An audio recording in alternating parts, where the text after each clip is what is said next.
Hi friends, Baakiyalakshmi சீரியலில் இன்றைக்கி promo என்னென்னு பார்க்கலாம். இங்கே அமிர்தா ஹோட்டலுக்கு முன்னாடி உட்காந்து கோலம் போட்டுட்ருக்காங்க. பாக்கியா, எழில், செடியன் எல்லாருமே வந்து ஹோட்டலை ஓப்பனிங் பண்ணுறதுக்கு என்னென்ன வேணுமோ அதை பண்ணிகிட்டு இருக்காங்க. இதையெல்லாம் ஈஸ்வரி பார்த்துட்டு ரொம்ப சந்தோஷமாக இருக்காங்க. பாக்கியாவும் இனியாவும் போய் ஜெனியை இன்வைட் பண்ணதுனால ஜெனியும் குழந்தையோட ஹோட்டல் ஓப்பனிங்க்கு வந்துடுறாங்க. ஜெனி குழந்தைய தூக்கிட்டு உள்ளே வர்றதை பார்த்தோன்னே பாக்கியாவுக்கு ரொம்பவும் சந்தோஷமாயிடுது. ஹோட்டலோட ஓப்பனிங் வேலைக்கு பரபரப்பாக எல்லாத்தையும் முடிச்சுட்டு மினிஸ்டர் வர்றதுக்காக எல்லாரும் வெயிட் பண்ணிட்டு இருக்காங்க. அப்போ தூரமா ரோட்ல நின்று கோபி ஹோட்டலை பார்த்து நக்கல் அடிச்சு சிரிச்சுட்டு இருக்காரு. ஒரு மனசுக்குள்ள என்னையா நீ வேலைக்கு கூட்ட, மினிஸ்டர் எப்படி ஹோட்டல் ஓப்பனிங்க்கு வராங்கன்னு பார்த்துடுறேன் அப்படின்னு சொல்லிட்டு சிரிச்சுக்கிட்டு இருக்காரு.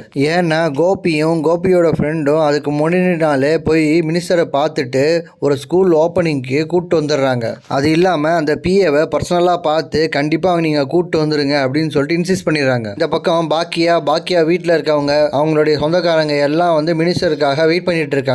மினிஸ்டர் வந்து ஹோட்டலை ஓப்பன் பண்ணுவாங்களா, இல்லை கோபியோட தந்திரம் மினிஸ்டரை வரவிடாமல் தடுத்துருமா பார்க்கலாம் ஃப்ரெண்ட்ஸ். இந்த வீடியோ உங்களுக்கு பிடிச்சிருந்தா லைக் பண்ணுங்கள், ஷேர் பண்ணுங்கள், சப்ஸ்கிரைப் பண்ணுங்கள். தேங்க்யூ.